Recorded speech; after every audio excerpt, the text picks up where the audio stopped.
As the cameraman. Today is Monday the 22nd of June 2015, and this is a follow on from my video last night where I filmed the crescent moon to demonstrate the effects that the exposure settings on the camera have on the apparent thickness of the crescent moon.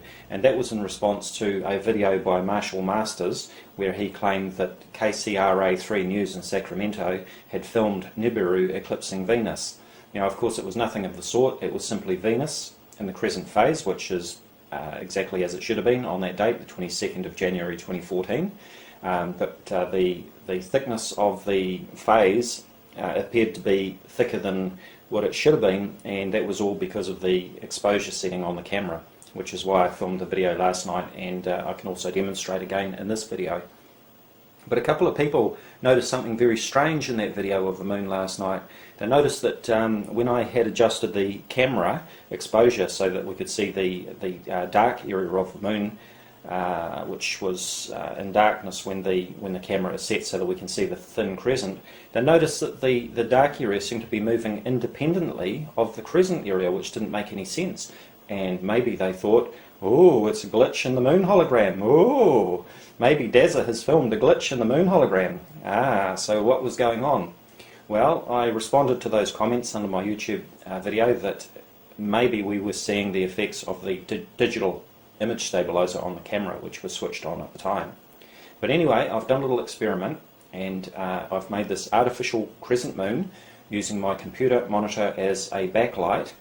And I've used some cardboard to cut the crescent moon in, and I'm going to adjust the camera so that we can see the dark area of the moon, and we're going to see what happens when I move the camera around, see if we can simulate what we saw last night when I was filming the moon. So first of all, I'm just going to move the camera around while I'm zoomed in, and I'm going to zoom out as I'm moving the camera around.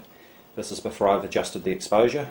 Alright, and let's zoom that back in, and what I'm going to do now is adjust the exposure setting upward so that we can see the darkened area of our simulated moon, just like I did last night when I was filming the real moon.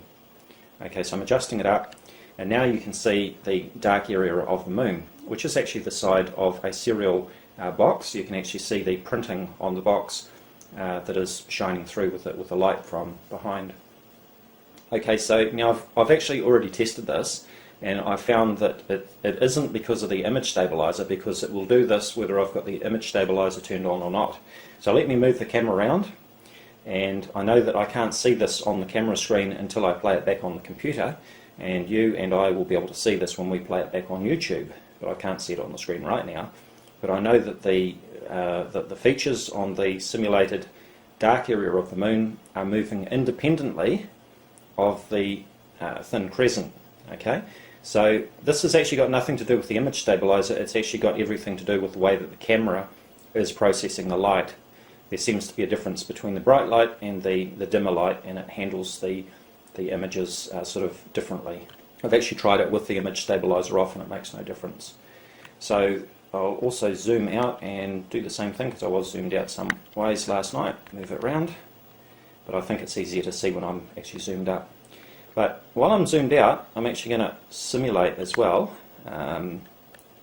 what I was looking at last night, and that was the apparent thickness of the thin crescent. Okay, so at the moment the camera is on maximum exposure, and I'm going to adjust it downwards now, and we're going to see what happens to the apparent size of that crescent. Okay, so you can see that it's getting thinner now, which is what I was demonstrating last night in response to Marshall Masters. Okay.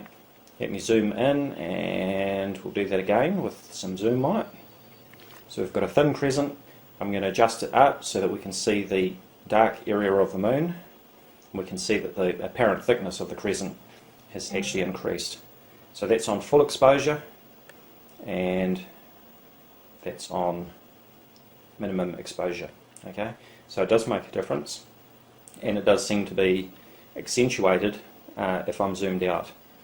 So let's do that again. Take it there, let's put it up all the way. It's thickening it up.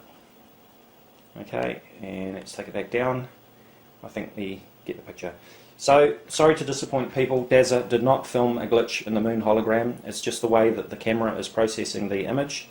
And as you can see here, it is an artificial moon on my computer screen. And I'll turn the light on so you can see what I've done. Okay, so you can see I even drew some features on the artificial moon, but we couldn't see those. We could see the printing shining through the box there. So it's just cardboard over the front of my computer monitor. And there we have it.